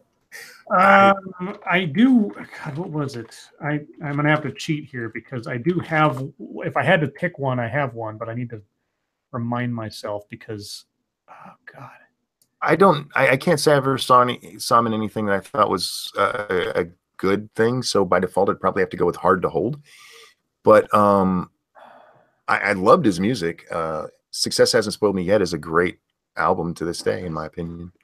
Yeah, now see, I've got an image in my head of him in something, but for the life of me, I cannot remember what the movie is. I'm gonna give me a second here. Okay, while you're looking that up, your boy Pat says, do you think a lot of this YouTube infighting is due to not having an enemy to fight? No. I think it has to do with far too many male egos. Just, that's what it is. How about you took my family to Yellowstone National Park? Asked Scott. No. And with my current state, probably won't happen.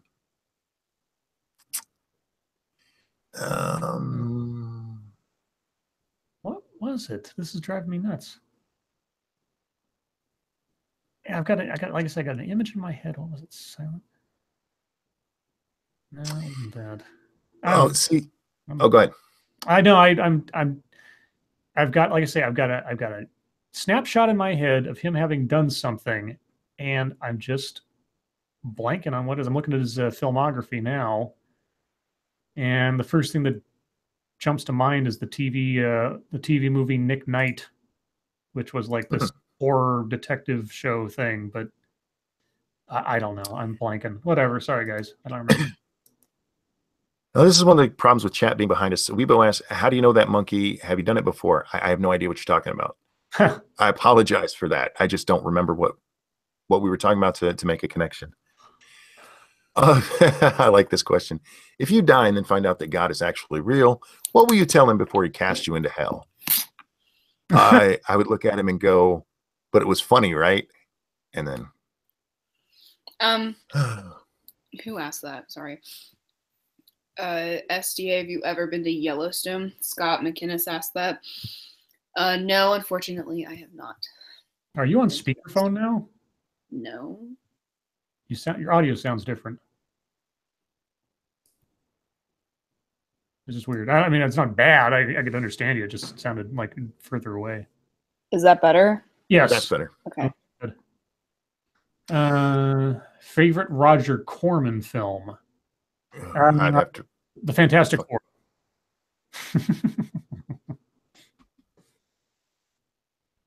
What is Roger Corman? The director of the B movies. Oh, I don't know. Well, he did the original Little Shop of Horrors with the Jack Nicholson. In my estimation, Clint Eastwood is the only director that should ever direct. Really? No, I'm fucking around. I don't remember the names of most directors, and I don't pay that much attention. I'll tear their film apart. I have no idea who they are. Captain Brambles asked, did you hear about the restaurant on the moon? Great food, no atmosphere. I'm sorry, you guys still haven't beaten smallpox yet. You will not beat smallpox tonight. I just don't see it happening. Yeah, you'd have to. It would be a Herculean effort to beat smallpox. That was. SCA, you drive a Beetle? Asked Lady Monkey. Yeah, I drive a yellow bug, and that was my dream car. Does it transform into a robot?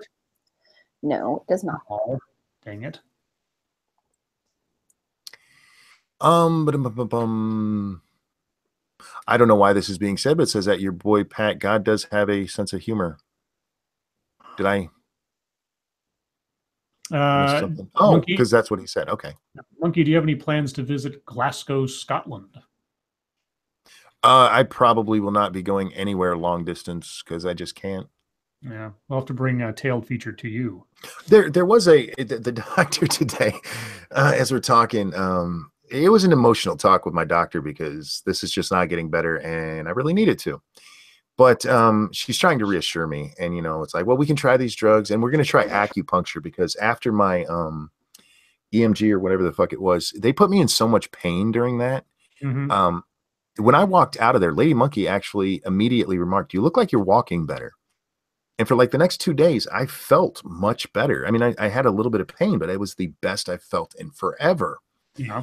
And I mentioned to the doctors, like, if you want to torture me for 2 hours to give me 2 days of less pain, I'm cool with that. So she recommended acupuncture. So that's something we're trying. But she's trying to be reassuring, and she tells me, we have this guy who's had headaches for 40 years, and we just made that go away. And I'm like, Just I don't want to do this for 40 fucking years. well, here's the question: how long was he a patient of theirs before they did that? Yeah, that's what Lady Monkey said. She probably wasn't a patient there, and she did. There's breaking science on this all the time, and I've actually seen some, and it does give me a little bit of hope. But until it works, hope is gone. BG says favorite Ray Harryhausen film. Probably Clash of the Titans, and specifically the Medusa scene. That still works, even if it is antiquated as hell now. That's still a great scene, and just amazing how in the moment it all seems, even though it's all stop motion and composited and everything. Circus Zero wants to know what I think of the music video they sent. The video itself was crap, but seeing a midget dance always makes me happy. Oh, did you see that video I sent you about or tweeted you on Tombstone? No, when did you do that? I did it earlier. I can do it again. The channel History Buffs, which as part of its channel, it'll go over films about historical events and sort of analyze the accuracy of them versus the events in the film. And he went over Tombstone, and it's really, really interesting. And it's actually kind of cool about exactly how relatively accurate Tombstone is in depicting events as to history. So I'll tweet it to you again. I'm asked, why is Clunky my favorite child? Well, I feel like you've been watching my stream too much. If you know, I understand Scribe and SDA knowing their nicknames. That kind of freaks me out a little bit. Clunky and Clunky, and Princess Monkey, and Grand Monkey, and Lady Monkey. Oh, Grand Monkey! I didn't get to see her all day. Came home. She's upstairs. She likes to stand in my recliner, and yes, I have my recliner because I'm a dad. Stand in your recliner. Yes, she stands in it and leans against the back, and it's a rocking one. So she just rocks hard as heck. And I said, don't do that. So I get to the top of the stairs, and she just smiles at me real big and starts doing it while laughing. I'm like, of course.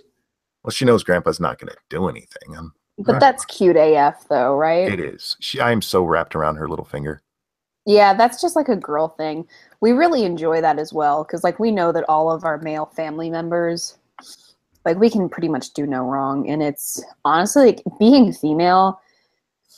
Everybody should do that because it's pretty. Everybody should be female. I don't know. You should just try it. Like you get away with so much shit being a woman. It's fabulous. Fabulous. Like 10 out of 10 would recommend. Damn. Oh, now Lady Monkey saying my answer was rough for saying whoever that is paying too much attention. I appreciate you guys for paying attention. I love you guys. You guys are awesome. Did you guys actually refer to each other at all by the nicknames that we've come up for you? No. Okay. The only one that's arose from this that is used on any regular basis is Grand Monkey. Sure. Okay. But I call her Monkey all the time. Well, you called her Monkey Mouse before that, right? Yes. Yeah, I still do that. Scribe Light and Ranting. Why wasn't Videodrome labeled a sci-fi? Says Scott McGinnis. No idea. Well, I don't know that it wasn't. I guess it's more sort of psychological thriller horror than anything else. There's not really a sci-fi element to it. I don't know. Weibo asked, where's Mediker's video? He announced earlier today that it probably won't be out till tomorrow because he just keeps getting sent more and more stuff. Right. What's this video going to be about again? The whole Kraut thing. Okay. I couldn't remember if it was like Kraut or like just so much stuff is happening at once. Yeah, he said he's having trouble listening to and finding all the audio clips through these giant long streams that break down everything. Oh yeah, like I wouldn't be able to commit to doing that. That is so much work. Yeah. Jack Cochran wants to know if video really killed the radio star or it was framed. It in a way it actually did, because if you go back before music videos, you could be ugly as fuck and sing, and Yeah, nobody cared. Mama Cass. Yeah. Oh God, yeah. Mm-hmm. Do you think Mama Cass and them could actually make it today? Today, yeah, because there's still, the whole focus on looks, but I think you can get away with it a little bit more now with internet being a viable way to get your stuff out there. Yeah, I mean, like we let Adele sing, so Adele She's was cute. that bad. She wasn't. no, she's got like a weird like. And Mama Cass was obese. She was. It's not that she's obese. It's like she needs like surgery for her weird chin. Well, see, if you have your dick in her mouth, you can't see her chin. That's how you solve that problem. Depends on how you position, monkey. I guess. Ashley Minted says, "What is our favorite Jackie Chan action movie? Drunken Master, probably. Around the World in 80 Days. It's the only one I've seen. I like Shanghai Nights. Yeah, I go for Drunken Master. That's funny. Real quick, for those of you who haven't seen it, go check out Lady Monkey's Twitter. Today she did the 12 days of drama. Oh. On the first day of drama, the internet gave to me. Let me see. I have my Twitter closed. Give me a second here. Let's see. Which movie franchise with way too many sequels has your favorite and least favorite in it? Star Wars. Empire What was Strikes. the question? Which movie franchise has your favorite and least favorite in it? Favorite and least favorite what? Yes, sequels, and that would be Star Wars, because it's Empire Strikes Back and The Last Jedi, as far as good and bad. There you go. And you have a super chat. Thank you so much, James Coley. No Scribe. Mama Cass couldn't make it today. She's been dead for a very long time. Yeah. Thank you. Oh, fuck. Thank you so much. I appreciate that update. I wasn't sure. Okay, here it is. The 12 days of drama. On the 12 days of drama YouTube brought to me, 12 Discord doxes, 11 bitchy bitchers, 10 liars a lying, 9 late night dramas, 8 milkers a milking, 7 streams of streaming, 6 geeks a fighting, 5 golden shits, 4 calling names, 3 French fucks, 2 turtle caves, and drama no one cares about.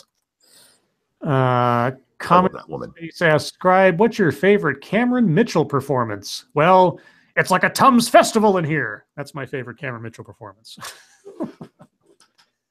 And if you don't know who Cameron Mitchell is, watch Red Letter Media, especially Best of the Worst. You'll learn all about the wonder that is Cameron Mitchell. Going back to the question about sequels, I would probably have to say Nightmare on Elm Street. Jeremy mentions it here. 3 is just awesome. And then 5 is such shit.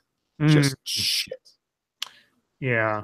I really don't know how to answer that question, because all of the big franchises I can think of, I pretty much just like everything. Like with Star Wars, I like all of the movies. That's cool. Even like so I don't know. Like when I like something, I like it, and I understand that there are issues with it.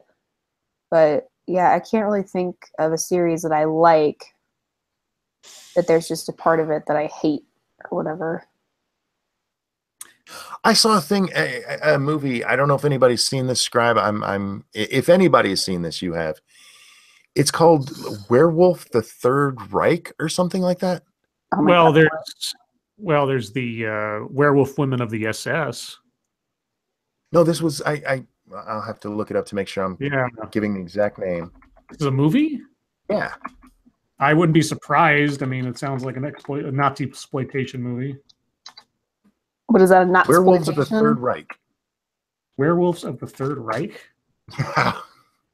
2017. Holy shit. It's a new movie, yeah. I have never heard of this. The trailer came out on November 16th. It's a German horror movie. Miss Slim 1, what have you been up to? In Germany, at the height of World War II, a ragtag group of American soldiers discovered Dr. Mengele's diabolical plan to create an unstoppable army of Nazi werewolves. Directed by Andrew Jones, written by Andrew Jones, starring Annabelle Leyland, Lee Bain, Susie Francis Garton. Yeah, that's some big names right there. Yeah. A-listers for sure.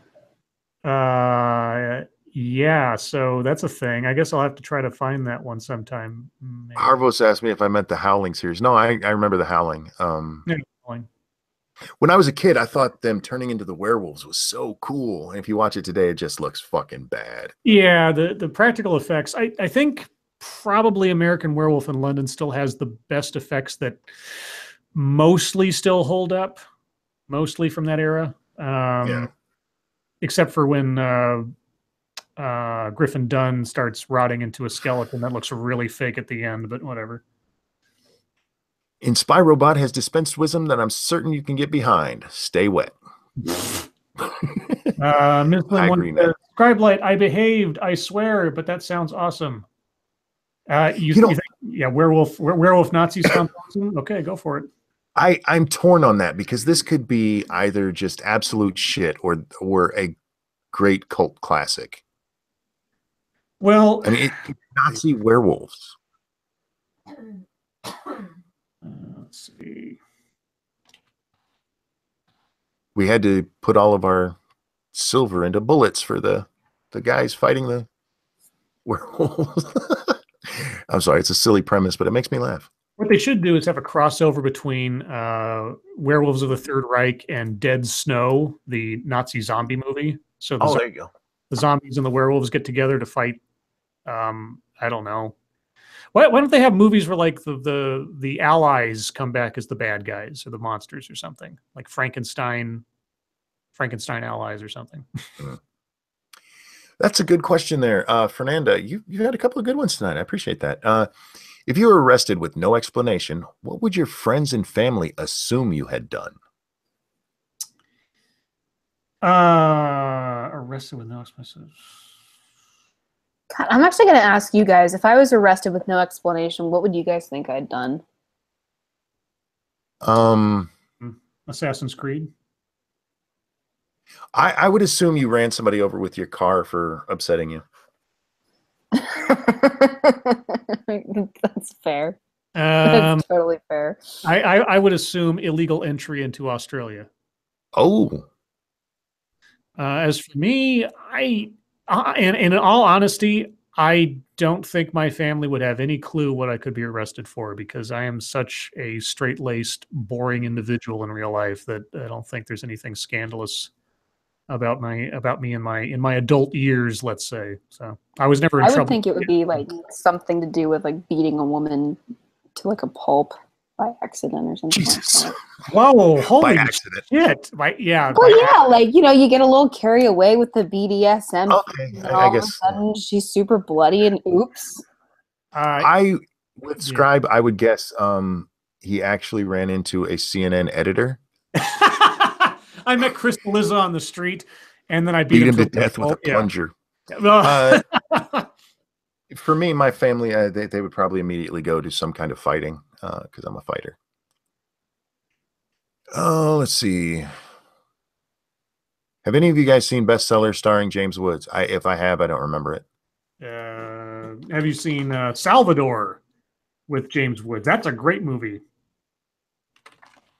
Oliver Stone and all that good stuff. I think he won an Oscar or something. Bestseller James Woods. How old is this movie? 1987. Well, the cover art looks familiar because it's James Woods and Brian Dennehy. So I recognize the art. Let's put it that way. I recognize the art of it. Monkey would be hate speech for making a snowflake cry. I could do that so easy. Oh, this is terrible. They photoshopped. So the original poster has James Woods wearing like these big sunglasses next to Brian Dennehy, and then apparently it was black and white art, they've colorized it and then photoshopped a full face of James Woods onto his old body, and it looks dumb. It looks really bad. It looks really bad. The original poster looks pretty cool, but the turnerized version is. Communist in Space wants to know if I've ever seen Moon. If that's a movie, no. Oh, yeah, I've seen it. Sam Rockwell. It's got like a cast of like 3 people.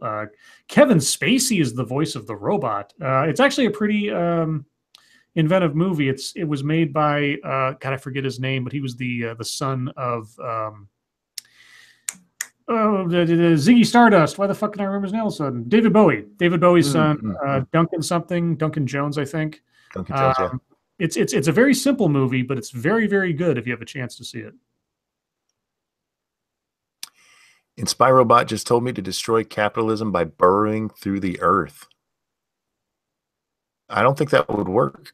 Night, Lady Monkey. Good night. Lady Monkey, go bye-bye.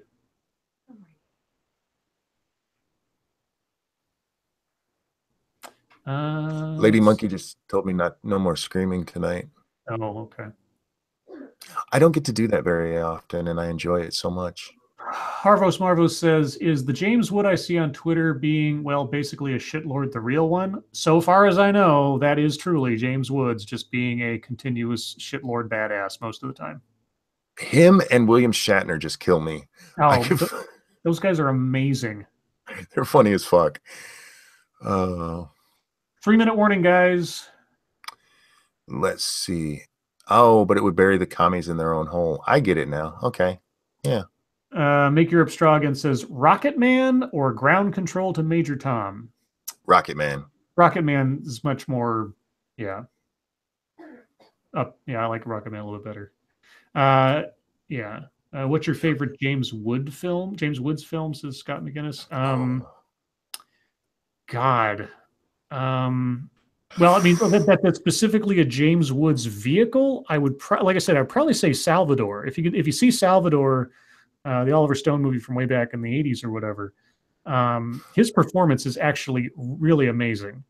As far as like my favorite James Woods role, yeah, it's, as small as it is, I really liked his character in Casino. He plays what's his name, Phil Diamond or something, or whatever his name is, and it's a very small role, but it's fun. My favorite James Woods movie, and I'm going to be disappointed if you don't know this one, Scribe. It's called Digstown. Oh yeah, Digstown, the boxing movie. It is such a great fucking movie. Yeah, you're right. That is a good movie. Yeah, you're right. The twist at the end is fucking amazing. It just, if you haven't seen it, try to find a copy. It's worth it. Yeah, you know what? That's a good contender too. Digstown is good, but yeah, if you haven't seen Salvador, I'd highly recommend it. What else do we have? We got 1 minute left, so I'm gonna pick one more Scribe. Oh God, Harvey, what did you think of James Woods and vampires in the movie? Okay, the movie sucks. Read the book. All right, Vampires by John Steakley is probably one of the coolest vampire novels ever. It's like an action movie. It's great. It's great. The movie is cheesily entertaining, but it's bad.